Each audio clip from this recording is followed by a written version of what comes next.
Hey friends, today is 19th of March 2021 and I thought it is a good time to continue with our earlier discussion on survey computer networks. Well, a computer network is a group of computers connected together in some fashion to basically share two things. The first is the information, which implies all the data that is stored in the individual hard drives, and the second one are the resources, which includes hardware and software resources. There are various hiccups that can be encountered in a networking. So let's start with network cards. Apart from providing a physical connection to the network adapters convert data from that what is stored in the computer to the form that is being transmitted. Broadly, there are two types of cards: the industry standard architecture ISA and the peripheral component interconnect, the PCI cards. Usually the PCI cards are preferred because they are a lot faster. Most network interface card or NICs require their own IRQ and port address. IRQs are basically hardware interrupt request signal. Motherboard automatically assigns these settings to the NIC, so usually we do not have to worry about it. Since no two devices should share same IRQ or port,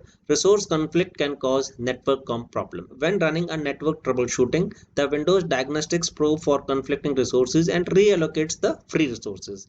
NIC themselves have a test program that can tell us whether the adapter is working correctly with the settings that has been assigned to it. When a computer NIC goes out, it quite often begins to talk continuously and incoherently on the network. So a dead PC can be a cause of jamming on the network. The next are the protocols. As you are aware, protocols are just the agreed ways for computers to exchange information.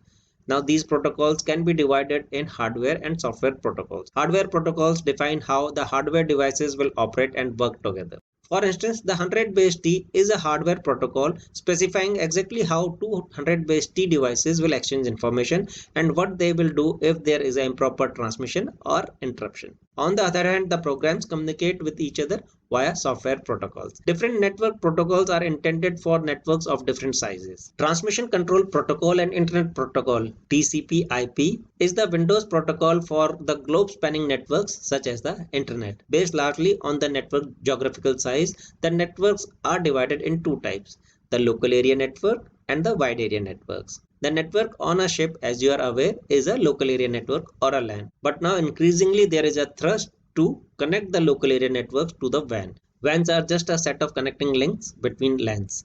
These connecting links are usually made over telephone lines leased from various telephone companies. Nowadays, however, WANs are created with satellite links, packet radio, and microwave transceivers. WANs currently suffer from limited bandwidths. The commercially feasible WAN data links are many times slower than the local area links, making the sharing of resources on a WAN quite difficult. Generally, WAN links are only used for inter-process communications to route short messages such as emails. However, with all the innovation and investment going around in this area, at some point of time we will reach where our ship's local area network is connected to a wide area network and controlled through a shore station. I trust this topic must have caught your fancy and must have come up in your discussions quite a number of times. Well, I am leaving you with this thought, as increasingly a lot of vessels are now getting a server setup, and also many times we find a IT administrator on board.